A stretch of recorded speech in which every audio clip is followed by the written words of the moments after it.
ನಮಸ್ಕಾರ ವೀಕ್ಷಕರೇ, ವೈಕುಂಠ ಏಕಾದಶಿ ಮಹತ್ವ ವಿಶೇಷ ಕಾರ್ಯಕ್ರಮಕ್ಕೆ ಸ್ವಾಗತ. ನಾನ್ ಶರ್ಮಿತಾ ಶೆಟ್ಟಿ. ವೈಕುಂಠ ಏಕಾದಶಿ ದಿನದಂದು ಸ್ವರ್ಗದ ಬಾಗಿಲು ತೆರೆಯುತ್ತೆ ಅನ್ನೋ ನಂಬಿಕೆ ಪ್ರತೀತಿ ನಮ್ಮ ಹಿಂದೂ ಸಂಪ್ರದಾಯದಲ್ಲಿದೆ. ಹಾಗಾದ್ರೆ ವೈಕುಂಠ ಏಕಾದಶಿ ದಿನದಂದು ವಿಷ್ಣು ಅಥವಾ ಶ್ರೀನಿವಾಸನ ದರ್ಶನದಿಂದ ಏನ್ ಭಾಗ್ಯ ಸಿಗುತ್ತೆ, ಅದೇ ರೀತಿ ಈ ದಿನ ಉಪವಾಸ ಇದ್ರೆ ಅದರ ಫಲಾಫಲ ಏನಿದೆ, ಇದರ ಬಗ್ಗೆ ಸಂಪೂರ್ಣವಾಗಿ ತಿಳಿಸಿಕೊಡುವಂತ ವಿಶೇಷ ಕಾರ್ಯಕ್ರಮ ಇದು.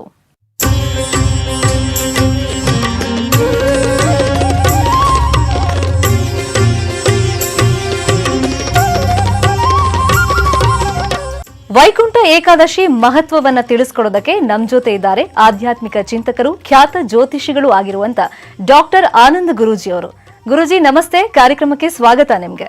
ಕಲ್ಯಾಣಾದ್ಭುತಗಾತ್ರಾಯ ಕಾಮಿಧಾರ್ಥ ಪ್ರದಾಯಿನೀಂ ಶ್ರೀಮದ್ ವೆಂಕಟನಾಥಾಯಾಂ ಶ್ರೀನಿವಾಸಾಯ ಮಂಗಳಂ. ವೆಂಕಟೇಶೋ ವಾಸುದೇವೋ ಪ್ರದ್ಯುಮ್ನೋ ವಿಕ್ರಮಃ ಸಂಕರ್ಷಣ ಅನುರ್ಧಶ್ಚ ಶೇಷಾದ್ರಿಪತಿರೇವ ಚ. ಗೋವಿಂದ ಗೋವಿಂದ. ಆ ಕಲಿಯುಗವರದ ನಿತ್ಯ ಕಲ್ಯಾಣೋತ್ಸವರಾಗಿರ್ತಕ್ಕಂಥ ಶ್ರೀನಿವಾಸನ ಅನುಗ್ರಹ ಸರ್ವರಿಗೂ ಸಕಲರಿಗೂ ಸಿಗಲೇಬೇಕು. ಅದಕ್ಕಾಗಿ ಪ್ರಸ್ತುತ ಈಗಿರ್ತಕ್ಕಂಥ ಈ ಕೋವಿಡ್ ಎಂಬತಕ್ಕಂಥ ಮಹಾಮಾರಿ ಎಲ್ಲಿಂದೆಲ್ಲಿ ನೋಡಿದ್ರು ಸಹಿತ ಈ ಒಮಿಕ್ರಾನ್ ಅಂತಕ್ಕಂಥದ್ದು, ಕೋವಿಡ್ ಎಂಬತಕ್ಕಂಥದ್ದು ಸಾಕಷ್ಟು ಜನರನ್ನು ಭಯಭೀತರನ್ನಾಗಿ ಮಾಡಿಬಿಟ್ಟಿದೆ. ಆದರೂ ಎಷ್ಟೇ ಭಯ ಇದ್ದರೂ ಕಾಯುವವನು ಮೇಲೊಬ್ಬ ಇದ್ದಾನೆ. ಹಾಗಂತ ಮಂಡಧೈರ್ಯ ಮಾಡಬಾರ್ದು. ನಮಗೆ ನಾವು ಜವಾಬ್ದಾರಿ ಇರಬೇಕು, ಜಾಗೃತೆ ಇರಬೇಕು, ಅಂತರವನ್ನು ಕಾಯ್ದುಕೋಬೇಕು, ಮಾಸ್ಕ್ ಧರಿಸಬೇಕು, ಸ್ಯಾನಿಟೈಸರ್ಸ್ ಇರಬೇಕು. ಇಷ್ಟೆಲ್ಲ ಇದ್ದು ದೇವಾಲಯದ ದರ್ಶನ ಸಹಿತ ಸಾಧ್ಯವಾದಷ್ಟು ಇವತ್ತಿನ ಕಾಲಧರ್ಮ ಬಹಳ ಕಷ್ಟ ಇದೆ. ಹಾಗಾಗಿ ಭಗವಂತನ ಮನೆಯಿಂದಲೇ ಪ್ರಾರ್ಥನೆ ಮಾಡಬೇಕು. ಒಂದಷ್ಟು ದೇವಾಲಯಗಳಲ್ಲಿ ದರ್ಶನ ಇದ್ದರೆ, ದರ್ಶನಕ್ಕೆ ಹೋಗುವಂತಹ ಅವಕಾಶ ಸಿಕ್ಕಿದ್ರೆ ದರ್ಶನ ಮಾಡಿ. ಹಾಗಂತ ದರ್ಶನ ಇದೆ ಅಂತ ಹೇಳಿಬಿಟ್ಟು ನೂಕುನುಗ್ಗಲು ಮಾಡ್ಕೊಳ್ತಕ್ಕಂಥದ್ದು, ಒಬ್ಬರಿಗೊಬ್ಬರು ಮುಟ್ಟತಕ್ಕಂಥದ್ದು ಅಥವಾ ತುಂಬ ಹತ್ತಿರದಲ್ಲಿ ನಿಂತು ಮಾತಾಡ್ತಕ್ಕಂಥದ್ದು ಅದು ಸಮಂಜಸ ಅಲ್ಲ. ಸಾಧ್ಯವಾದಷ್ಟು ಮಾಸ್ಕ್ ಇರಬೇಕು. ಭಗವಂತನ ದರ್ಶನಕ್ಕೆ ಹೊರಟಾಗಲೂ ಸಹಿತ ಆ ಭಗವತ್ ಸಾನ್ನಿಧ್ಯ ನಮ್ಮಿಂದ ಕಲುಷಿತವಾಗಬಾರದು. ಪ್ರಸ್ತುತ ಇರತಕ್ಕಂಥ ಈ ಕೋವಿಡ್ ಎಂಬತಕ್ಕಂಥ ಮಹಾಮಾರಿ ಆದಷ್ಟು ಬೇಗ ದೂರ ಆಗಲಿ ಅಂತ ನಾವು ಭಗವಂತನ ಪ್ರಾರ್ಥನೆ ಮಾಡೋಣ. ಮತ್ತೊಮ್ಮೆ ಮಗದೊಮ್ಮೆ ವೈಕುಂಠ ಏಕಾದಶಿಯ ಶುಭಾಶಯಗಳನ್ನು ತಮಗೂ ಮತ್ತು ನ್ಯೂಸ್ 18ನ ಸಮಸ್ತ ವೀಕ್ಷಕ ಬಂಧುಗಳಿಗೂ ಹಾಗೂ ನಿಮಗೂ ಸಹಿತ ಒಳ್ಳೆಯದಾಗಲಿ, ಶುಭವಾಗಲಿ. ಗುರುಜಿ, ವೈಕುಂಠ ಏಕಾದಶಿ ಅಂದು ಸ್ವರ್ಗದ ಬಾಗಿಲು ತೆರೆಯುತ್ತೆ ಅನ್ನೋ ನಂಬಿಕೆ ಇದೆ, ನಮಗೆಲ್ಲ ಒಂದು ಪ್ರತೀತಿ ಇದೆ. ಹಾಗಾದ್ರೆ ಇದ್ರ ಪರಿಕಲ್ಪನೆ ಏನು, ಪುರಾಣದಲ್ಲಿ ಇದರ ಉಲ್ಲೇಖ ಎಲ್ಲಿದೆ ಗುರುಜಿ? ಸ್ವರ್ಗದ ಬಾಗಿಲು ಅಥವಾ ಪುರಾಣಗಳಲ್ಲಿ ಹೇಳ್ತಕ್ಕಂಥದ್ದು ಏನು? ಬಹಳ ಒಳ್ಳೆ ಪ್ರಶ್ನೆ ಕೇಳಿದ್ದೀರಿ. ಈ ಪ್ರಶ್ನೆಗೆ ಸೂಕ್ತವಾದಂತಹ ಉತ್ತರ ಸ್ವರ್ಗದ ಬಾಗಿಲು. ಭಗವಂತ ನಮ್ಮ ಈ ಕಷ್ಟಗಳಿಂದ ಪಾರಾಗಲಿಕ್ಕೆ ಅಥವಾ ನಮ್ಮ ಪ್ರಾರಬ್ಧ ಕರ್ಮವನ್ನು ದೂರ ಮಾಡಿಕೊಳ್ಳಿಕ್ಕೆ ನಮಗೆ ಸಿಗುವಂತಹ ಒಂದು ಸುವರ್ಣಾವಕಾಶ. ಪ್ರತಿ ವರ್ಷ ಉತ್ತರದ ಬಾಗಿಲು ಇದೇ ಮುಹೂರ್ತದಲ್ಲಿ ತೆಗೆಯುತ್ತೆ. ಆ ಉತ್ತರದ ದ್ವಾರವನ್ನು, ಸ್ವರ್ಗದ ಬಾಗಿಲನ್ನು ತೆಗೆಯುವಂತಹ ವೈಕುಂಠದ ಶ್ರೀಮನ್ನಾರಾಯಣನ ವಿಶೇಷವಾಗಿರತಕ್ಕಂಥ ಸಾನ್ನಿಧ್ಯವನ್ನು ದರ್ಶನ ಮಾಡಲಿಕ್ಕೆ ಸಾಕಷ್ಟು ಜನ ಕಾತುರತೆಯಿಂದ ಕಾಯ್ತಾರೆ. ಅದರಲ್ಲಿ ಸ್ವರ್ಗದ ಬಾಗಿಲು ತೆಗೆಯುವುದು ಎಂಬತಕ್ಕಂಥದ್ದು ಧರ್ಮಶಾಸ್ತ್ರಗಳಲ್ಲಿ ಹೇಳುವಂಥ ರೀತಿ ಒಂದಷ್ಟು ವಿಶೇಷತೆ ಇದೆ. ಹಾಗೆ ಇವತ್ತಿನ ಅಚ್ಚುಕಟ್ಟಾಗಿ ಅದರಲ್ಲಿ ವೈಕುಂಠ ಏಕಾದಶಿ ಎಂದು ಉಪವಾಸವಿದ್ದು ಸ್ವಾಮಿಗೆ, ಶ್ರೀಮನ್ನಾರಾಯಣನಿಗೆ, ಅದರಲ್ಲೂ ಮಹಾವಿಷ್ಣುವಿಗೆ, ವಿಷ್ಣುವಿನ ಅವತಾರದಲ್ಲಿರ್ತಕ್ಕಂಥ ಶ್ರೀನಿವಾಸನ ವಿಶೇಷವಾಗಿರ್ತಕ್ಕಂಥ ಕಲಿಯುಗದ ಪ್ರತ್ಯಕ್ಷ ದೈವವಾಗಿರ್ತಕ್ಕಂಥ ನಿತ್ಯ ಕಲ್ಯಾಣೋತ್ಸವ ಪ್ರಿಯನಾಗಿರ್ತಕ್ಕಂಥ ಶ್ರೀನಿವಾಸನ ಸಾನ್ನಿಧ್ಯವನ್ನು, ಅದರಲ್ಲೂ ಉತ್ತರಾಭಿಮುಖವಾಗಿ ಭಗವಂತ ನಿಂತು ಉತ್ತರದ ಮೇಲ್ಭಾಗದಲ್ಲಿರ್ತಕ್ಕಂಥ ಆ ವಿಶೇಷವಾಗಿರ್ತಕ್ಕಂಥ ಸುಂದರವಾದಂಥ ವಿಗ್ರಹಗಳ ತಳಭಾಗದಲ್ಲಿ ನಾವು ಪ್ರವೇಶ ಮಾಡತಕ್ಕಂಥದ್ದು, ಮುಂದೆ ನಡೆಯುವಂತಹದ್ದು ಯಶಸ್ಸಿಗೆ ಹಾದಿ ಅಂತ ಹೇಳ್ತಾರೆ. ಹಾಗೆ ಜನ್ಮದಲ್ಲಿ ಮಾಡಿರ್ತಕ್ಕಂಥ ಒಂದಷ್ಟು ಪಾಪ ಪುಣ್ಯಗಳಿದೆಯಲ್ಲ, ಪಾಪ ಎಂಬತಕ್ಕಂಥದ್ದನ್ನು ಕಳ್ಕೊಂಡು ಪುಣ್ಯದ ಫಲವನ್ನು ಸಂಪಾದನೆ ಮಾಡಲಿಕ್ಕೆ ಈ ಉತ್ತರ ದ್ವಾರ ಅಥವಾ ಉತ್ತರ ಪ್ರವೇಶ, ವಿಶೇಷವಾಗಿರ್ತಕ್ಕಂಥ ಸ್ವರ್ಗದ ಬಾಗಿಲು, ಹೀಗೆ 10 ಹಲವಾರು ವಿಭಿನ್ನ ಹೆಸರುಗಳು. ಇವತ್ತು ಸಣ್ಣ ದೇವಸ್ಥಾನ ಇರಲಿ, ದೊಡ್ಡ ದೇವಸ್ಥಾನ ಇರಲಿ, ಯಾವುದೇ ಒಂದು ದೇವಸ್ಥಾನಗಳಲ್ಲಿ, ದೇವಾಲಯಗಳಲ್ಲಾದರೂ ಸ್ವರ್ಗದ ಬಾಗಿಲು ತೆಗೆಯುವಂತಹ ಪ್ರಕ್ರಿಯೆ ಇವತ್ತೆಲ್ಲ ಕಡೆ ಇದೆ. ಅದರಲ್ಲೂ ಕೆಲವಷ್ಟು ದೇವಾಲಯಗಳಲ್ಲಂತೂ 7 ದ್ವಾರಗಳನ್ನು ನಿರ್ಮಿಸ್ತಾರೆ. 7 ದ್ವಾರಗಳನ್ನು ನಿರ್ಮಿಸಿ 7 ದ್ವಾರ ಆದ ನಂತರ ಭಗವಂತನ ದರ್ಶನ ಮಾಡುವಂತಹದ್ದು ಎಂತಹ ಒಂದು ಸುಂದರವಾದ ಪ್ರಕ್ರಿಯೆ. ಸಾಕಷ್ಟು ದೇವಾಲಯಗಳಲ್ಲಿ, ಅದರಲ್ಲೂ ತಿರುಮಲ ತಿರುಪತಿ ಶ್ರೀನಿವಾಸನ ಸಾನ್ನಿಧ್ಯ, ಬೆಂಗಳೂರಲ್ಲಿರ್ತಕ್ಕಂಥ ಸಾಕಷ್ಟು ದೊಡ್ಡ ದೇವಾಲಯಗಳು, ಸಣ್ಣ ದೇವಾಲಯದಲ್ಲೂ ಸಹಿತ ಬರೀ ನಮ್ಮ ರಾಜ್ಯವಷ್ಟೇ ಅಲ್ಲ, ರಾಜ್ಯ, ಹೊರ ರಾಜ್ಯ, ಪಕ್ಕದ ರಾಜ್ಯ ಹಾಗೂ ದೇಶ ವಿದೇಶಗಳಲ್ಲಿ ಎಲ್ಲೆಲ್ಲಿ ಶ್ರೀನಿವಾಸನ ಆಲಯ ಇದೆಯೋ ಅಲ್ಲೆಲ್ಲವೂ ಸಹಿತ ವೈಕುಂಠ ಏಕಾದಶಿಯ ವೈಭವೀಪೂರಿತವಾಗಿರತಕ್ಕಂಥ ಅನುಷ್ಠಾನವನ್ನು ನಾವು ನೋಡಬಹುದು. ಹಾಗೆ ಸ್ವಾಮಿಗೆ ತುಳಸಿಯಿಂದ ಅರ್ಚನೆ, ಭಗವಂತನ ಪಾದದ ಮೇಲೆ ನಾವು ತುಳಸಿಯಿಂದ ಅರ್ಚನೆ ಮಾಡಿ ಭಗವಂತ ನಮ್ಮನ್ನು ಕಾಪಾಡಪ್ಪ ಅಂತ ಹೇಳಿ ಹೇಳುವಂತಹದ್ದು, ಸಾಮೂಹಿಕವಾಗಿ ಮಾಡುವಂತಹ ಪ್ರಾರ್ಥನೆ ಇವತ್ತು ಶೀಘ್ರವಾಗಿ ಫಲವನ್ನು ಕೊಡತಕ್ಕಂಥದ್ದು. ಅದಕ್ಕೆ ಸ್ವರ್ಗದ ಬಾಗಿಲು ತೆಗೆಯುವುದು ಅಂತ ಹೇಳ್ತಾರೆ. ಇಂತಹ ಸ್ವರ್ಗದ ಬಾಗಿಲು ತೆಗೆಯುವಂತಹ ಈ ಶುಭ ದಿನ, ಅದರಲ್ಲೂ ಧನುರ್ಮಾಸ ಧನುರ್ಮಾಸ ಆದ್ದರಿಂದ ಸೂರ್ಯ ಉದಯಿಸೋದಕ್ಕಿಂತ ಮುನ್ನ ಸ್ವಾಮಿಯ ಒಂದು ದರ್ಶನ ಮಾಡತಕ್ಕಂಥದ್ದು. ಆಗಿನಿಂದ ಮಧ್ಯರಾತ್ರಿ 12 ಗಂಟೆವರೆಗೂ ನಿರಂತರವಾದಂತಹ ಜನಸಾಗರ ಎಲ್ಲರೂ ಸ್ವಾಮಿಯನ್ನು ದರ್ಶನ ಮಾಡ್ತಾರೆ. ಯಾವತ್ತು ದರ್ಶನ ಮಾಡಲಿಕ್ಕೆ ಆಗದಿದ್ರೂ ಇವತ್ತು ಶ್ರೀನಿವಾಸನ ಮಹಾವಿಷ್ಣುವನ್ನ ದರ್ಶನ ಮಾಡಬೇಕು ಎಂಬತಕ್ಕಂಥ ಹಂಬಲ ಆಸೆ ಎಲ್ಲರಿಗೂ ಮನೆ ಮಾಡುತ್ತೆ. ಅಂತಹ ವಿಶೇಷವಾಗಿರ್ತಕ್ಕಂಥ ಈ ಶುಭ ದಿನ ತಮ್ಮೆಲ್ಲರಿಗೂ ಶುಭವಾಗಲಿ. ವೈಕುಂಠ ದ್ವಾರ, ಉತ್ತರ ದ್ವಾರ, ವಿಶೇಷವಾಗಿರ್ತಕ್ಕಂಥ ಮಹಾವಿಷ್ಣುವಿನ ಒಂದು ಪರಮ ಪವಿತ್ರವಾಗಿರ್ತಕ್ಕಂಥ ಪುಣ್ಯದ್ವಾರ. ಸಮಸ್ತರಿಗೂ ಸಕಲರಿಗೂ ಸನ್ಮಂಗಳ ಉಂಟಾಗಲಿ. ಭಗವಂತನ ಕೃಪೆ ಸದಾ ನಿಮಗಿರಲಿ. ಒಳ್ಳೆಯದಾಗಲಿ. ಗುರುಜಿ, ಪ್ರತಿಯೊಬ್ಬರಿಗೂ ನಾವು ಸತ್ತ ಮೇಲೆ ಸ್ವರ್ಗ ಸೇರ್ಬೇಕು ಅಂತಾನೆ ಆಸೆ ಇರುತ್ತೆ. ಈ ಸ್ವರ್ಗದ ಬಾಗಿಲು ತೆಗೆದ್ರೆ ಅದರೊಳಗೆ ಪ್ರವೇಶ ಮಾಡಿದ್ರೆ ಒಳಿತು ಅಂತಾರೆ, ಅದು ಹೇಗೆ? ತಾವು ಹೇಳುವಂಥ ಪ್ರಶ್ನೆ, ಸ್ವರ್ಗದ ಬಾಗಿಲಲ್ಲಿ ಪ್ರವೇಶ ಮಾಡಿದ್ರೆ ಪುಣ್ಯ ಅಂತಲ್ಲ. ಖಂಡಿತ ಪುಣ್ಯನೇ. ಸ್ವರ್ಗದ ಬಾಗಿಲಲ್ಲಿ ಪ್ರವೇಶ ಮಾಡತಕ್ಕಂಥದ್ದು ಇದು ಪುಣ್ಯದ ಕೆಲಸ. ಈ ಪುಣ್ಯದ ಕೆಲಸ ಸಾರ್ವತ್ರಿಕವಾಗಿ ಒಂದಷ್ಟು ಜನಕ್ಕೆ ಸಿಗುತ್ತೆ, ಒಂದಷ್ಟು ಜನಕ್ಕೆ ಸಿಗೋಲ್ಲ. ನೋಡಿ, ಕೆಲವು ಸಾನ್ನಿಧ್ಯಗಳಲ್ಲಿ ಕೆಲವು ವಿಶೇಷಗಳು ಹೇಗಿರುತ್ತೆ ಅಂದರೆ, ಅದೇ ಪರಿಸರದಲ್ಲಿರ್ತಾರೆ, ಪರಿಸರದಲ್ಲಿ ಭಗವಂತನ ದರ್ಶನ ಮಾಡಲಿಕ್ಕಾಗೋದಿಲ್ಲ. ಕಾಯಕವೇ ಕೈಲಾಸ ಅಂತಾರೆ, ಆ ಕೈಲಾಸವನ್ನು ದರ್ಶನ ಮಾಡಲಿಕ್ಕೆ ತುಂಬ ಕಷ್ಟಪಡ್ತಾರೆ. ಆದರೆ ಸ್ವರ್ಗದ ಬಾಗಲ್ಲ, ಉತ್ತರದ ಒಂದು ವಿಶೇಷವಾಗಿರ್ತಕ್ಕಂಥ ಉತ್ತರ ದ್ವಾರವನ್ನು, ಭಗವಂತನ ಸಾನ್ನಿಧ್ಯವನ್ನು, ಆ ಸುಂದರ ನಯನ ಮನೋಹರವಾಗಿರ್ತಕ್ಕಂಥ ಮಹಾವಿಷ್ಣುವಿನ ಮೂರ್ತಿಯನ್ನು ನೋಡೋದು ಒಂದು ಮಹಾಭಾಗ್ಯವೇ ಸರಿ. ಹಾಗಾಗಿ ಇವತ್ತು ಯಾರೆಲ್ಲ ಉತ್ತರ ದ್ವಾರವನ್ನು ಪ್ರವೇಶ ಮಾಡ್ತಾರೆ, ಅಲ್ಲಿರ್ತಕ್ಕಂಥ ಸ್ವಾಮಿಯನ್ನು ದರ್ಶನ ಮಾಡ್ತಾರೆ, ಅವರ ಜನ್ಮದಾರ್ಭ್ಯ ಇರ್ತಕ್ಕಂಥ ಕರ್ಮಫಲ ದೂರ ಆಗುತ್ತೆ, ಶೀಘ್ರವಾಗಿ ಫಲವನ್ನು ಸಿದ್ಧಿಪಡಿಸ್ಕೊಳ್ಬೋದಾಗುತ್ತೆ. ಉತ್ತರ ದ್ವಾರದ ಸಂಪೂರ್ಣ ಅನುಗ್ರಹ ಇವತ್ತು ಎಲ್ಲರಿಗೂ ಸಿಗುತ್ತೆ. ಗುರುಜಿನು ಸ್ವರ್ಗ ಅನ್ನೋದು ಅಷ್ಟು ಈಸಿಯಾಗಿ ಪ್ರಾಪ್ತಿ ಆಗಲ್ಲ ಅಂತಾರೆ. ಸ್ವರ್ಗದ ಬಾಗಿಲು ಪ್ರವೇಶ ಮಾಡಬೇಕು ಅಂತಂದ್ರೆ ಅದರದ್ದೇ ಕಟ್ಟುಪಾಡುಗಳಿದೆ, ಮಡಿ ಮೈಲಿಗೆ ಇದೆ ಅಂತ ಹೇಳ್ತಾರೆ. ಅದ್ರ ಬಗ್ಗೆ ವಿವರಣೆ ಕೊಡ್ತೀರಾ? ಸ್ವರ್ಗದ ಬಾಗಿಲು ಮೈಲಿಗೆ ಎಲ್ಲಿದೆಮ್ಮ? ಮೈಲಿಗೆ ಮನುಷ್ಯನಿಗೆ ಮೈಲಿಗೆ ಮುಖ್ಯ ಅಲ್ಲ, ಅವನಲ್ಲಿರ್ತಕ್ಕಂಥ ಆತ್ಮಶಕ್ತಿ ಮುಖ್ಯ. ಪ್ರತಿಯೊಬ್ಬನಿಗೂ ಸಹಿತ ಭಗವಂತನ ಹತ್ರ ಜಾತಿ ಇಲ್ಲ, ಮತ ಇಲ್ಲ, ಬಂಧುತ್ವ ಯಾವುದನ್ನು ಸಹಿತ ಜಾತಿ ಮತ ಭಗವಂತನಿಗಿಲ್ಲ, ಭಗವಂತನಿಂದ ನಮಗೂ ಇಲ್ಲ. ಆದರೆ ನಮ್ಮಲ್ಲಿರ್ತಕ್ಕಂಥ ಜಾತಿ ಮತ ಏನು? ಭಗವಂತ ಬಡತನ ಕೊಡಬಹುದು, ಆದರೆ ಕೊಳಗ್ತನ ಕೊಡೋದಿಲ್ಲ. ಭಗವಂತ ಕಷ್ಟ ಕೊಡಬಹುದು, ಆದರೆ ಶುದ್ಧಿತನವನ್ನು ನಮ್ಮ ಬುದ್ಧಿಚೇತನದಿಂದ ನಾವು ಮಾಡಬೇಕು. ನಾವಿರ್ತಕ್ಕಂಥ ರೀತಿ ನೀತಿ ಕ್ರಮಬದ್ಧವಾಗಿದ್ದರೆ ಅದನ್ನು ಭಗವಂತ ಒಲಿತಾನೆ, ಭಗವಂತನ ಸಂಪೂರ್ಣ ಅನುಗ್ರಹ ಉಂಟಾಗುತ್ತೆ. ಹಾಗಾಗಿ ಉತ್ತರ ದ್ವಾರ ಪ್ರವೇಶ ಮಾಡುವಾಗಲಿ, ಭಗವಂತನ ದೇವಾಲಯಕ್ಕೆ ಬರಬೇಕಾದ್ರಾಗಲಿ ಸಾಧ್ಯವಾದಷ್ಟು ಶುದ್ಧಿಯಾಗಿ ಬರಬೇಕು ಅಂತ ಹೇಳ್ತಾರೆ. ಅದರಲ್ಲೂ ಧನುರ್ಮಾಸ, ಅದರಲ್ಲೂ ವೈಕುಂಠ ಏಕಾದಶಿ ಇವತ್ತಿನ ದಿವಸ ತಲೆಗೆ ಸ್ನಾನ ಮಾಡಬೇಕಾದ್ರೂ ಸಹಿತ ಶಾಂಪು, ಸೋಪು, ಸೀಗೆಕಾಯಿ ಇಂತಹದ್ದಕ್ಕಿನ್ನ ಒಂದು ಉದ್ದರಣೆಯಷ್ಟು ಹಾಲನ್ನು ತಲೆ ಮೇಲೆ ಹಾಕ್ಕೊಂಡು ಸ್ನಾನ ಮಾಡ್ಕೊಳ್ತಕ್ಕಂಥದ್ದು ಮಹತ್ತರವಾಗಿರುತ್ತೆ. ಒಂದು ಉದ್ದರಣೆ ಹಾಲು ತಲೆಗೆ ಹಾಕ್ಕೊಂಡು ಸ್ನಾನ ಮಾಡ್ಕೋಬೇಕು. ಶ್ರದ್ಧೆಯಿಂದ ಭಕ್ತಿಯಿಂದ ಸಾಮಾನ್ಯಕ್ಕೆ ಈ ಒಗೆದ ಬಟ್ಟೆಗಳು ಅಂದರೆ ಒಗೆದಿರ್ತಕ್ಕಂತಹ ಮಡಿ ಬಟ್ಟೆ ಅಂತ ಹೇಳ್ತಾರೆ, ಅಂತಹ ಬಟ್ಟೆಗಳನ್ನು ಧರಿಸ್ಕೊಳ್ಬೇಕು. ಸಾಮೂಹಿಕವಾಗಿ ಸರತಿ ಸಾಲಲ್ಲೇ ಭಗವಂತನ ದರ್ಶನ ಮಾಡಬೇಕು. ಭಗವಂತನಿಗೆ ತುಳಸಿ ಪ್ರಿಯ. ಆ ತುಳಸಿನ ಒಂದು 4 ದಳ ತುಳಸಿ ತಂದು ಭಗವಂತನ ಪಾದದ ಮೇಲೆ ಇಳಿಸಿದ್ರೆ ಅದಕ್ಕಿನ್ನ ಪುಣ್ಯದ ಕೆಲಸ ಮತ್ತೊಂದಲ್ಲ. ಇನ್ನು ಮಡಿ ಮೈಲಿಗೆ ಎಂಬತಕ್ಕಂಥದ್ದು ಹೇಗಾಗುತ್ತೆ? ಮಡಿ ಎಂಬತಕ್ಕಂಥದ್ದು ನಮ್ಮ ಆತ್ಮದಲ್ಲಿರಬೇಕು, ಶುದ್ಧಿಯಾಗಿ ಬರಬೇಕು. ಭಗವಂತನ ದರ್ಶನ ಮಾಡಕ್ಕೆ ಬರಬೇಕಾದ್ರೆ ಬೇರೆ ಯಾವುದೇ ತರಹ ಅನ್ಯ ಮಾರ್ಗಗಳನ್ನು ತುಳಿದಿರ, ಬೇರೆ ಯಾವ ಆಲೋಚನೆಗಳಿಲ್ದಿರ ಶ್ರದ್ಧಾಭಕ್ತಿಯಾಗಿ ಭಗವಂತನ ದರ್ಶನ ಮಾಡಿದ್ರೆ ಅದಕ್ಕಿನ್ನ ಪುಣ್ಯದ ಕೆಲಸ ಏನಿದೆ? ಮಡಿ ಆಚಾರ ವಿಚಾರಗಳ ಬಗ್ಗೆ ತಿಳ್ಕೊಳ್ಬೇಕು. ಗುರು ಹಿರಿಯರು ಏನು ಹೇಳ್ತಾರೆ, ಯಾವ ಕ್ರಮವನ್ನು ಅನುಸರಿಸಬೇಕು ಅಂತ ಹೇಳ್ತಾರೆ, ಯಾವ ಕ್ರಮವನ್ನು ಅನುಸರಿಸಿದರೆ ನಮ್ಮ ಫಲಾಫಲಗಳು ಏನಿದೆ ಅಂತ ಹೇಳ್ತಾರೆ, ಇದೆಲ್ಲದರ ಬಗ್ಗೆ ನಾವು ಚಿಂತನೆ ಮಾಡಬೇಕು. ಇದು ಸರಿಯಾದಂಥ ಮಡಿ. ಹಾಗಾಗಿ ಶ್ರೀನಿವಾಸನ ಉತ್ತರ ದ್ವಾರವನ್ನು, ವಿಶೇಷವಾಗಿ ವೈಕುಂಠ ದ್ವಾರವನ್ನು ಇವತ್ತು ಯಾರೊಬ್ಬರು ಭಗವಂತನ ದರ್ಶನ ಮಾಡುವಾಗಲೂ ಸಹಿತ ಬೇರೆ ಅನ್ಯ ಮಾರ್ಗವಾಗಿ ತುಳಿದಿರ, ಅನ್ಯತಃ ಆಲೋಚನೆ ಮಾಡಿದಿರ, ಸರಿಯಾದಂಥ ಕ್ರಮಬದ್ಧವಾದ ಆಲೋಚನೆ ಮಾಡಿ ಜನ್ಮ ಕೊಟ್ಟ ತಂದೆ ತಾಯಿ ಪಾದ ಮುಟ್ಟಿ ನಮಸ್ಕಾರ ಮಾಡಿ ಭಗವಂತನ ನಮಸ್ಕಾರ ಮಾಡೋದ್ರಿಂದ ನಿಮ್ಮ ಮನೋಕಾಮನೆಗಳು ಸಿದ್ಧಿಯಾಗತ್ತೆ. ಇದು ಇದರ ಮೂಲ ತಾತ್ಪರ್ಯ. ಇನ್ನು ಗುರುಜಿ, ವೈಕುಂಠ ಏಕಾದಶಿ ದಿನ ನಮ್ಮ ಹಿರಿಯರನ್ನ ನೆನಪು ಮಾಡ್ಕೊಳ್ಬೇಕು ಅಂತ ಏನಾದ್ರೂ ಪದ್ಧತಿ ಇದೆಯಾ? ಈ ಆಚರಣೆಯನ್ನ ಹೇಗ್ ಮಾಡ್ಬೇಕು? ಹಾಗಾದ್ರೆ ಅದ್ರ ಪದ್ಧತಿ ಏನು? ಶ್ರೀನಿವಾಸನ ಆರಾಧನೆ, ನಾಮಸ್ಮರಣೆ, ವಿಶೇಷವಾದಂತಹ ಪೂಜಾ ಅನುಷ್ಠಾನ ಹೇಗೆ ಮಾಡಬೇಕು? ಎಂತಹ ಒಳ್ಳೆ ಪ್ರಶ್ನೆ ಅಮ್ಮ. ಪ್ರತಿಯೊಬ್ಬ ಜನಸಾಮಾನ್ಯರು ಸಹಿತ ಚಿಕ್ಕದಾಗಿ ಆಲೋಚನೆ ಮಾಡುವಂತಹ ಸೂಕ್ತವಾದಂತಹ ಪ್ರಶ್ನೆಗಳನ್ನು ನಾನು ಕೇಳ್ತಿದ್ದೀನಿ.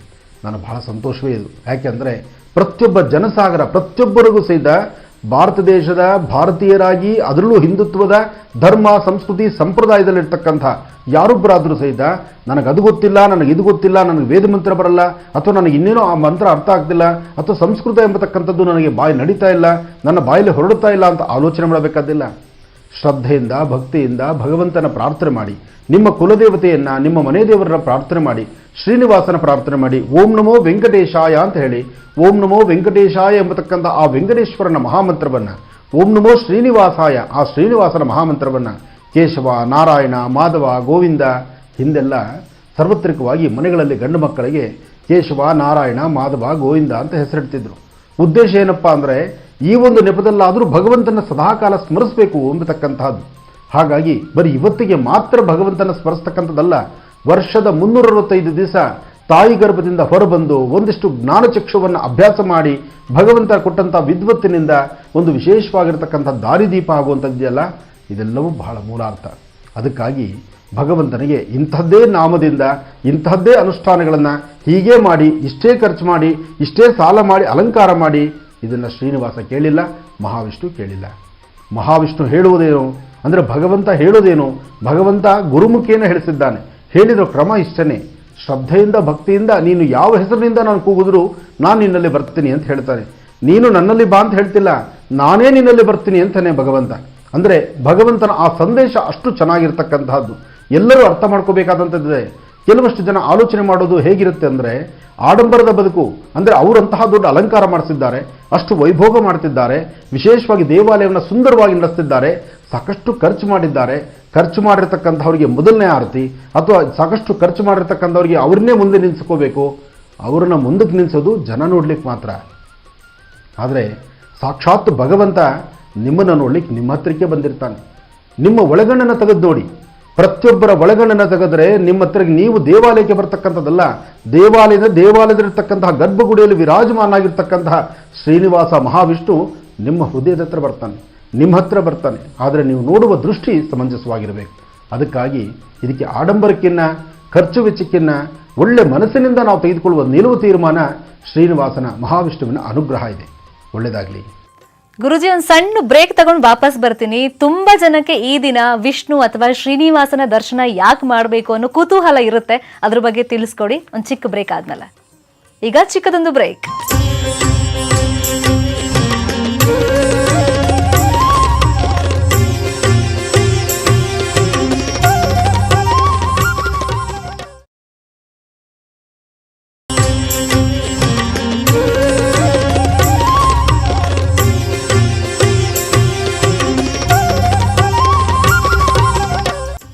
ವಿರಾಮದ ಬಳಿಕ ವೈಕುಂಠ ಏಕಾದಶಿ ಮಹತ್ವ ವಿಶೇಷ ಕಾರ್ಯಕ್ರಮಕ್ಕೆ ಮತ್ತೊಮ್ಮೆ ಸ್ವಾಗತ. ನಮ್ಮ ಜೊತೆ ಇದ್ದಾರೆ ಖ್ಯಾತ ಜ್ಯೋತಿಷಿಗಳು ಆಗಿರುವಂತಹ ಡಾಕ್ಟರ್ ಆನಂದ್ ಗುರೂಜಿ ಅವರು.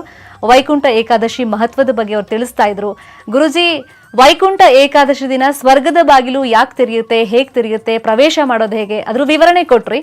ಈಗ ಇಲ್ಲಿರೋರು ಅಂದ್ರೆ ಭೂಲೋಕದಲ್ಲಿರೋರು ವೈಕುಂಠ ಏಕಾದಶಿ ದಿನ ಶ್ರೀನಿವಾಸ ಅಥವಾ ವಿಷ್ಣು ದೇವಸ್ಥಾನಕ್ಕೆ ಭೇಟಿ ಕೊಡಬೇಕು, ದರ್ಶನ ಪಡ್ಕೊಳ್ಬೇಕು ಅಂತ ಒಂದು ವಾಡಿಕೆ ಇದೆ. ಇದು ಯಾವ ಕಾರಣಕ್ಕೋಸ್ಕರ? ಇನ್ನೇನು ಅಗೋ ಈಗೋ ಅಂದರೆ ಸಮೀಪಿಸ್ತಿರ್ತಕ್ಕಂತಹ ಉತ್ತರಾಯಣದ ಪುಣ್ಯಕಾಲ ಇದು, ದಕ್ಷಿಣಾಯನ ಮುಗಿಯುವಂಥ ಕಾಲ, ಮಕರ ಸಂಕ್ರಮಣದ ಹಿಂದೆ ಬರ್ತಕ್ಕಂಥ ಈ ಒಂದು ವಿಶೇಷವಾಗಿರ್ತಕ್ಕಂಥ ಏಕಾದಶಿ. ಏಕಾದಶಿ ಅಂದರೆ ಇವತ್ತು ಉಪವಾಸ ಇರತಕ್ಕಂಥದ್ದು. ಉಪವಾಸವಿದ್ದು ಮಹಾವಿಷ್ಣುವಿಗೆ ತುಳಸಿಯಿಂದ ಅರ್ಚನೆ ಮಾಡಿಸಿ, ಅದನ್ನು ಧನುರ್ಮಾಸದಲ್ಲಿ ಬರ್ತಕ್ಕಂಥ ಈ ಒಂದು ವೈಕುಂಠ ಏಕಾದಶಿಯ ಅನುಷ್ಠಾನವನ್ನು ಯಾರು ಶ್ರದ್ಧೆಯಿಂದ ಭಕ್ತಿಯಿಂದ ಭಗವಂತನ ಪ್ರಾರ್ಥನೆ ಮಾಡ್ತಾರೋ ತಮ್ಮ ತಮ್ಮ ಮನೋಕಾಮನೆಗಳನ್ನು ಸಿದ್ಧಿಪಡಿಸ್ಕೊಳ್ಬಹುದು. ಗುರುಜಿ, ಇನ್ನು ಕೊರೋನಾ ಇರೋದ್ರಿಂದ ತುಂಬಾ ಜನಕ್ಕೆ ಈಗ ದೇವಸ್ಥಾನಕ್ಕೆ ಹೋಗಕ್ಕಾಗಲ್ಲ, ಅಥವಾ ಬೇರೆ ಬೇರೆ ಅನಾರೋಗ್ಯ ಸಮಸ್ಯೆ, ವಯಸ್ಸಾದ ಕಾರಣದಿಂದ ಹೋಗಕ್ಕಾಗಲ್ಲ ಅಂತವ್ರು ಮನೆಯಲ್ಲೇ ಶ್ರೀನಿವಾಸನ ಆರಾಧನೆ ಮಾಡಬೇಕು ಅಂತಂದ್ರೆ ಏನ್ ಪದ್ಧತಿ ಇದೆ? ಮನೆಯಲ್ಲೇ ಶ್ರೀನಿವಾಸನ ಪೂಜೆ ಮಾಡೋ ಬಗೆ ಹೇಗೆ ಅಂತಾರಲ್ಲ, ಅದು ನಿಜಕ್ಕೂ ಬಹಳ ಅರ್ಥವೇ. ಯಾಕೆಂದರೆ ಮನೆಯಲ್ಲಿ ಶ್ರೀನಿವಾಸನ ಪೂಜೆ ಮಾಡ್ತಕ್ಕಂಥದ್ದೇನು ಖರ್ಚಿಲ್ಲ, ಅದಕ್ಕೆ ಅಂತ ಇನ್ವೆಸ್ಟ್ ಮಾಡಬೇಕಾದ್ದಿಲ್ಲ ಅಥವಾ ಸಾಲ ಸೋಲ ಮಾಡಬೇಕಾದ್ದಿಲ್ಲ. ಭಗವಂತ ನಿಮಗೇನು ಕೊಟ್ಟಿದ್ದಾನೆ, ಕೊಟ್ಟಂಥ ಪದಾರ್ಥವನ್ನು ಖಾದ್ಯವನ್ನು ತಯಾರು ಮಾಡ್ಕೋಬೇಕು. ಗೋಧಿಯಿಂದ ಮಾಡುವ ಸಜ್ಜಿಗೆ ಅಥವಾ ಸ್ವಾಮಿಗೆ ತುಳಸಿಯಿಂದ ಅರ್ಚನೆ, ಆ ತುಳಸಿ ಅರ್ಚನೆ, ಗೋಧಿಯಿಂದ ಮಾಡುವ ಪದಾರ್ಥ, ಒಂದಿಷ್ಟು ಸಜ್ಜಿಗೆಯನ್ನು ಮಾಡಿ ಅದನ್ನು ಭಗವಂತನಿಗೆ ನೈವೇದ್ಯ ಮಾಡಿದ್ರೆ ಅದಕ್ಕಿನ್ನ ಮತ್ತೇನು ಬೇಕಿದೆ? ಏನೇ ಆದರೂ ಪಂಚಭಕ್ಷ ಪರಮಾನ್ನಗಳನ್ನು, ಸ್ವಾಮಿಗೆ ಮಾಡುವ ಮಹಾ ನೈವೇದ್ಯವನ್ನು, ನಾನಾ ಥರ ಫಲಪುಷ್ಪಗಳನ್ನು ಎಲ್ಲವನ್ನೂ ಸಹಿತ ಭಗವಂತನ ಪಾದಕ್ಕೆ ಅರ್ಪಣೆ ಮಾಡ್ತೀವಿ. ಯಾವುದನ್ನು ಭಗವಂತ ಮುಟ್ಟೋದಿಲ್ಲ. ಆದರೆ ಭಗವಂತ ಎಲ್ಲವನ್ನು ತಿರುಗಿಸಿ ನಮಗೇ ಕೊಡ್ತಾನೆ. ನಮಗೆ ಕೊಟ್ಟಿದ್ದನ್ನು ನಾವು 4 ಜನ ಹಂಚಿ ತಿನ್ನೋದಿದೆಯಲ್ಲ, ಅದು ವಿಶೇಷ. ನಾವು ರೋದನೆ ಮಾಡಲಿಕ್ಕೆ ಅಥವಾ ನಾವು ಇಲ್ಲ ಅಂದ್ಕೊಳ್ಳಿಕ್ಕೆ ಅಥವಾ ನಾನು ನಿನಗೆ ಕೊಡ್ತಿದ್ದೀನಿ ಅನ್ನಲಿಕ್ಕೆ ನಾನು ತಂದಿರೋದಾದರೂ ಏನು? ಏನನ್ನೂ ತರದಿರ ಬರಿಗೈಲಿ ಬಂದವರು ನಾವು. ನಮ್ಮನ್ನು ಇವತ್ತು ಈ ಮಟ್ಟಕ್ಕೆ ನೀನು ಇಟ್ಟಿದ್ಯಾ ಭಗವಂತ, ಬೇಕಾದಂತಹದ್ದನ್ನು, ಕಣ್ಣಿಗೆ ನೋಡಿದ್ದನ್ನು ಅಥವಾ ನನಗೆ ಬೇಕು ಅಂದಿದ್ದನ್ನು, ನನ್ನ ಮನಸ್ಸು ಇಷ್ಟಪಟ್ಟಿದ್ದನ್ನು ಎಲ್ಲವನ್ನೂ ನನಗೆ ದಯಪಾಲಿಸಿದ್ಯಾ. ಹೀಗಿರಬೇಕಾದ್ರೆ ನೀನು ಅಪೇಕ್ಷೆ ಪಡೋದೇನು? ನಿನ್ನ ಅಪೇಕ್ಷೆ ಎಲ್ಲ ನನ್ನ ಮನಸ್ಸಲ್ಲಿರುವ ಭಾವನೆ ಅದು. ಆ ಅಪೇಕ್ಷೆಯ ಮನಸ್ಸು ಹೇಗಿರುತ್ತೆ ಅಂದರೆ, ಭಗವಂತನ ಶ್ರದ್ಧೆಯಿಂದ ಭಕ್ತಿಯಿಂದ ಆರಾಧನೆ ಮಾಡಿದ್ರೆ ಅದಕ್ಕಿಂತ ಮತ್ತೊಂದಿಲ್ಲ. ಅದೇ ಬಹಳ ವಿಶೇಷ. ಇದೇ ಇದರ ಮೂಲ ಅರ್ಥ. ಮನೆಯಲ್ಲೇ ಸರಳವಾಗಿ ಪೂಜೆ ಮಾಡಿ ಆರಾಧನೆ ಮಾಡಿದ್ರು ಒಂದೇ, ದೇವಸ್ಥಾನಕ್ಕೆ ಹೋಗಿ ಮಾಡಿದ್ರು ಒಂದೇ, ಆದ್ರೆ ಮನಸ್ಸಲ್ಲಿ ನಿಜವಾದ ಭಕ್ತಿ ಇರಬೇಕು ಅನ್ನೋದು ನಿಮ್ಮ ಮೆಸೇಜ್. ಸರಿ ಗುರುಜಿ, ಇನ್ನು ವೈಕುಂಠ ಏಕಾದಶಿ ದಿನ ಉಪವಾಸ ಮಾಡಬೇಕು, ಆ ದಿನ ವ್ರತ ಆಚರಣೆ ಮಾಡಬೇಕು ಅಂತ ಹೇಳ್ತಾರೆ. ಇದರಿಂದ ಸಿಗುವಂತ ಫಲಾಫಲ ಏನ್ ಹಂಗಾದ್ರೆ? ಉಪವಾಸ, ವ್ರತಾನುಷ್ಠಾನ. ಉಪವಾಸ ಅಂತಕ್ಕಂಥದ್ದು ದೇಹದ ಆರೋಗ್ಯವನ್ನು ಸರಿಪಡಿಸ್ಕೊಳ್ಳಿಕ್ಕೆ. ಅರ್ಥ ಮಾಡ್ಕೊಳ್ಳಿ, ವರ್ಷದ 365 ದಿವಸ, ತಿಂಗಳಲ್ಲಿ ಬರ್ತಕ್ಕಂತಹ ಎಲ್ಲ ದಿನ ನಮ್ಮ ಇಷ್ಟದ ಪ್ರಕಾರ ಎಲ್ಲವನ್ನೂ ತಿಂತೀವಿ. ಯಾವುದು ತಿನ್ನಬಾರದೋ ಅದನ್ನೂ ತಿಂತೀವಿ, ಯಾವುದು ಬೇಡವೋ ಅದನ್ನೂ ಮಾಡ್ತೀವಿ. ಆದರೆ ಈ ಮನುಷ್ಯನ ಹುಚ್ಚು ಗುಣ, ಮನುಷ್ಯನಿಗೆ ಆಹಾರಕ್ಕೆ ಅಂತ ಭಗವಂತ ಒಳ್ಳೆ ಸಸ್ಯಾಹಾರಿಯನ್ನು ಕೊಟ್ಟಿದ್ದಾನೆ, ಒಳ್ಳೆ ಪದಾರ್ಥಗಳನ್ನು ಕೊಟ್ಟಿದ್ದಾನೆ, ಒಳ್ಳೆ ಖಾದ್ಯಗಳನ್ನು ಕೊಟ್ಟಿದ್ದಾನೆ. ಅದೆಲ್ಲವನ್ನೂ ಬಿಡ್ತೀವಿ. ಯಾವುದು ಬೇಡವೋ, ಯಾವುದನ್ನು ಹಿಂಸಿಸಿ ಇನ್ನೊಂದರ ಪ್ರಾಣ ತೆಗೆದು ಅದನ್ನೂ ಸಹಿತ ತಿನ್ನಲಿಕ್ಕೆ ಮುಂದಾಗ್ತೀವಿ. ಆದರೆ ಒಂದು ಅರ್ಥ ಮಾಡ್ಕೋಬೇಕು, ಉಪವಾಸದ ಹಿಂದಿನ ರಹಸ್ಯ ಒಂದಿದೆ. ಮನುಷ್ಯನ 72,000 ನರನಾಡಿಗಳು, 72,000 ನರನಾಡಿಗಳು ಸಹಿತ ಯಾವುದೇ ರೋಗ ರುಜಿನಗಳು ಬರೆದಿರ ಆರೋಗ್ಯಭಾಗ್ಯವಾಗಿದ್ದು ಸಮಂಜಸವಾಗಿರಲಿ ಎಂಬತಕ್ಕಂಥದ್ದಕ್ಕೆ ಹಿಂದಿನ ಕಲ್ಪನೆ ಈ ಉಪವಾಸ ಎಂಬತಕ್ಕಂಥ ತಂದಿದ್ದಾರೆ. ಅದರಲ್ಲೂ ಏಕಾದಶಿ ಉಪವಾಸ, ದ್ವಾದಶಿ ಪಾರಾಯಣ. ಏಕಾದಶಿ ಸಂಪೂರ್ಣ ಉಪವಾಸ ಇರಬೇಕು, ದ್ವಾದಶಿ ಬೆಳಗ್ಗೆ ಬೇಗ ಊಟ ಮಾಡಬೇಕು. ಅಂದರೆ ಹೊಟ್ಟೆನೂ ಸಾಕಷ್ಟು ಹೊತ್ತು ಖಾಲಿ ಬಿಡಬಾರದು, ಹೊಟ್ಟೆಗೆ ಏನಾದರೂ ಒಂದಿಷ್ಟು ಪದಾರ್ಥ ಬೇಕು. ಅದರಲ್ಲೂ ಸುಮಂಗಲೆಯರು, ತಾಯಂದರು, ಮುತ್ತೈದೆಯರು, ನೀವು ಯಾವತ್ತೂ ಉಪವಾಸ ಇರಬಾರ್ದು. ಏನಾದರೂ ಒಂದಿಷ್ಟು ಆಹಾರ ತೆಗೆದುಕೊಂಡು ಪೂಜೆ ಪುನಸ್ಕಾರಗಳನ್ನು ಮಾಡಬೇಕು. ಮನೆ ಯಾವತ್ತೂ ನಗನಗ್ತಾ ಇರಬೇಕಾದ್ರೆ ಮನೆಯ ಕಣ್ಣು ಒಂದು ಹೆಣ್ಣು, ಮನೆಯ ಕಣ್ಣು ಒಂದು ಹೆಣ್ಣು. ಆ ಹೆಣ್ಣು ಮಗಳು ನೀವು ಚೆನ್ನಾಗಿರಬೇಕಾದ್ರೆ ನೀವು ಯಾವಾಗಲೂ ಹಸನ್ಮುಖಿಯಾಗಿರಬೇಕು, ಒಂದಿಷ್ಟು ಪ್ರಸಾದವನ್ನು ಸ್ವೀಕರಿಸಿರಬೇಕು. ಆದರೆ ಇವತ್ತಿನ ಉಪವಾಸ ಬಹಳ ಅರ್ಥಗರ್ಭಿತವಾಗಿರಬೇಕು. ಇವತ್ತು ಅನ್ನ ನೈವೇದ್ಯ ಬೇಡ, ಜೊತೆಗೆ ಕೆಲವಷ್ಟು ಪದಾರ್ಥಗಳು ಬೇಡ. ಆದಷ್ಟು ಒಂದಿಷ್ಟು ಅವಲಕ್ಕಿ, ಉಪ್ಪಿಟ್ಟು, ಹಾಲು, ಹಣ್ಣು ಇಂತಹದ್ದನ್ನು ಒಂದಿಷ್ಟು ಪ್ರಸಾದ ತಗೊಳ್ಳಿ. ಇನ್ನು ದೇವಾಲಯಕ್ಕೆ ಬಂದಾಗಲಂತೂ ಅಲ್ಲಿ ಸ್ವಾಮಿಯ ಪ್ರಸಾದ ಕೊಟ್ಟೇ ಕೊಡ್ತಾರೆ. ಆ ಪ್ರಸಾದವನ್ನು ಸ್ವೀಕರಿಸಿ, ಗೋವಿಂದನ ನಾಮಾವಳಿ ಹೇಳಿ, ಇವತ್ತಿನ ದಿವಸ ಗೋವಿಂದನಿಗೆ ಅರ್ಚನೆ ಮಾಡಿಸಿ, ಮಹಾವಿಷ್ಣುವನ್ನ ಪ್ರಾರ್ಥನೆ ಮಾಡಿ, ವಿಷ್ಣು ಸಹಸ್ರನಾಮವನ್ನು ಕೇಳಿ, ಅದರಲ್ಲೂ ವಿಶೇಷವಾಗಿ ಪುರುಷ ಸೂಕ್ತ, ಶ್ರೀ ಸೂಕ್ತ, ಹೀಗೆ ಸೂಕ್ತಗಳನ್ನು ಕಿವಿಯಲ್ಲಿ ಆಲಿಸಿ ನಾನಾ ದೇವಾಲಯಗಳಲ್ಲಿ ನಡೆಸುವಂತಹ ಅಲಂಕಾರ, ಅದರಲ್ಲೂ ಇತ್ತೀಚಿನ ದಿನಗಳಲ್ಲಂತೂ ಆ ಭವ್ಯವಾದಂತಹ ಅಲಂಕಾರವನ್ನು ನೋಡಲಿಕ್ಕೆ 2 ಕಣ್ಗಳು ಸಾಲದು. ಅಷ್ಟು ವಿಶೇಷವಾಗಿ ನಡೆಯುವಂತಹ ಪೂಜಾನುಷ್ಠಾನ, ಭಗವತ್ ಸಂಕಲ್ಪ, ಭಗವಂತನ ದರ್ಶನ, ಇದು ಬಹಳ ಮುಖ್ಯವಾಗಿರತಕ್ಕಂಥದ್ದು.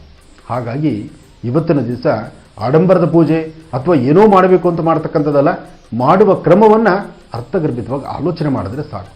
ಅದು ಸಾಕಷ್ಟು ಶ್ರೇಷ್ಠವಾಗಿರ್ತಕ್ಕಂಥದ್ದು. ಸ್ವರ್ಗ ನರಕ ಎರಡೂ ಇಲ್ಲೇ ಇರುತ್ತೆ. ನಾವು ಮಾಡುವಂತ ಪುಣ್ಯ ಕೆಲಸದಲ್ಲಿ ಸ್ವರ್ಗ ಸಿಗುತ್ತೆ, ಪಾಪದ ಕೆಲಸ ಮಾಡಿದ್ರೆ ಇಲ್ಲೇ ನರಕ ಅನುಭವಿಸ್ತೀವಿ ಅಂತ ಹೇಳ್ತಾರೆ. ಇಲ್ಲಿ ತನಕ ವೈಕುಂಠ ಏಕಾದಶಿ ಮಹತ್ವದ ಬಗ್ಗೆ, ಆಚರಣೆ ಬಗ್ಗೆ, ಅದರ ಪುರಾತನದಲ್ಲಿ ಉಲ್ಲೇಖ ಏನಿದೆ ಅನ್ನೋದ್ರ ಬಗ್ಗೆ ತಿಳಿಸ್ಕೊಟ್ರಿ ಸಮಗ್ರವಾಗಿ ಮಾಹಿತಿ. ಧನ್ಯವಾದಗಳು ಗುರುಜಿ, ನಮ್ಮ ಜೊತೆ ಜಾಯಿನ್ ಆಗಿದ್ದಕ್ಕೆ. ನ್ಯೂಸ್ 18 ಕನ್ನಡದ ಸಮಸ್ತ ವೀಕ್ಷಕ ಬಂಧುಗಳೇ, ಇವತ್ತು ತಾವೆಲ್ಲ ಇರತಕ್ಕಂಥದ್ದು ಈ ನಿಮ್ಮ ಮಹರ್ಷಿ ಮಂದಿರದಲ್ಲಿ, ಅಂದರೆ ಬೆಂಗಳೂರಿನ ಉತ್ತರ ಭಾಗದಲ್ಲಿರ್ತಕ್ಕಂತಹ ಯಲಹಂಕ ಸಮೀಪ ಇರತಕ್ಕಂಥ ನವರತ್ನ ಅಗ್ರಹಾರದ ಮಹರ್ಷಿ ಮಂದಿರ, ಅಂದರೆ ಮಹರ್ಷಿ ಆನಂದ್ ಗುರುಜಿಯವರ ಆಶ್ರಮದಲ್ಲಿ ತಾವಿದ್ದೀರಿ. ಬನ್ನಿ, ಸ್ವಾಮಿಗೆ ಒಂದು ಆರತಿ ನಡೆಸೋಣ, ಭಗವಂತನಿಗೆ ಒಂದು ನಾಮಾರ್ಚನೆ. ನಿಮ್ಮೆಲ್ಲರಿಗೂ ಒಳ್ಳೆಯದಾಗಲಿ, ಲೋಕ ಕಲ್ಯಾಣಾರ್ಥವಾಗಲಿ, ಹಾಕುವ ಪ್ರತಿ ಹೆಜ್ಜೆಯೂ ಯಶಸ್ಸಿನ ಹಾಗಿರಲಿ. ಆದಷ್ಟು ಬೇಗ ಈ ಕೋವಿಡನ್ನು ದೂರ ಮಾಡೋಣ. ಕೋವಿಡ್ ಆಗಲಿ, ಒಮೆಕ್ರಾನ್ ಆಗಲಿ, ಇಂತಹ ಮಹಾಮಾರಿ ಕಾಯಿಲೆಗಳು ನಮ್ಮ ಇಡೀ ಭಾರತ ದೇಶ ಬಿಟ್ಟು ತೊಲಗಲಿ. ನಾವೆಲ್ಲರೂ ಸುಖ ಸಂತೋಷವಾಗಿರೋಣ. ಭಗವಂತ ಕೊಟ್ಟಂಥ ಈ ಆಯುಷ್ ಪ್ರಮಾಣವನ್ನು ಯಾವುದೇ ಲೋಪ ಬಾರದೆ, ಯಾವುದೇ ಸಮಸ್ಯೆಗಳ ಬಾರದಿರ ಎಲ್ಲರೂ ಪೂರ್ಣ ಆಯುಷ್ ಆಗೋಣ. ಭಗವಂತನ ಕೃಪೆಗೆ ಪಾತ್ರರಾಗೋಣ. ಶ್ರೀನಿವಾಸನ ಅನುಗ್ರಹ ಸರ್ವರಿಗೂ ಸಕಲರಿಗೂ ಇರಲಿ. ಸ್ವಾಮಿಗೆ ಒಂದು ಆರತಿ ಮಾಡಿಸಿ ಭಗವಂತನಿಗೆ ಆರತಿ ತೀರ್ಥ ಪ್ರಸಾದವನ್ನು ತೆಗೆದುಕೊಳ್ಳೋಣ. ಬನ್ನಿ ಹೋಗೋಣ. ಶ್ರೀನಿವಾಸ ಗೋವಿಂದ, ಶ್ರೀ ವೆಂಕಟೇಶ ಗೋವಿಂದ, ಭಕ್ತವತ್ಸಲ ಗೋವಿಂದ, ಭಾಗವತ ಪ್ರಿಯ ಗೋವಿಂದ, ಗೋವಿಂದ ಹರಿ ಗೋವಿಂದ, ವೆಂಕಟರಮಣ ಗೋವಿಂದ, ಗೋವಿಂದ ಹರಿ ಗೋವಿಂದ, ವೆಂಕಟರಮಣ ಗೋವಿಂದ. ನೋಡಿದ್ರಲ್ಲ ವೀಕ್ಷಕರೇ, ವೈಕುಂಠ ಏಕಾದಶಿಯ ಮಹತ್ವ ಏನು ಅಂತ ಆನಂದ್ ಗುರೂಜಿ ಅವರು ಎಕ್ಸ್ಪ್ಲೈನ್ ಮಾಡಿದ್ದು. ಮತ್ತೊಂದು ಕಿವಿ ಮಾತು ನ್ಯೂಸ್ 18 ಕನ್ನಡದ ವತಿಯಿಂದ ನಿಮಗೆ ಕೊರೋನಾ ಹೆಚ್ಚು ಸಂಖ್ಯೆಯಲ್ಲಿ ಇವಾಗ ಕಂಡು ಬರ್ತಾ ಇರೋದ್ರಿಂದ ಎಲ್ಲರೂ ದೇವಸ್ಥಾನಕ್ಕೆ ಹೋಗಿ ದೇವರ ದರ್ಶನ ಮಾಡೋಕೆ ಸಾಧ್ಯ ಇಲ್ಲ. ಹಾಗಾಗಿ ಗುರೂಜಿ ಹೇಳ್ದಂತೆ ಸರಳವಾಗಿ ನಿಮ್ಮ ಭಕ್ತಿಯಿಂದ ಮನೆಯಲ್ಲೇ ಆರಾಧನೆ ಮಾಡಿದ್ರೆ ಆ ದೇವರು ಖಂಡಿತ ಒಲಿತಾನೆ ಅಂತ ಹೇಳ್ತಾ ಈ ಹೊತ್ತಿನ ವಿಶೇಷ ಕಾರ್ಯಕ್ರಮ ಮುಗಿಸ್ತಾ ಇದೀವಿ. ನೋಡ್ತಾ ಇರಿ ನ್ಯೂಸ್ 18 ಕನ್ನಡ. ಜಾಲ ನಮ್ಮದು, ಬಲ ನಿಮ್ಮದು.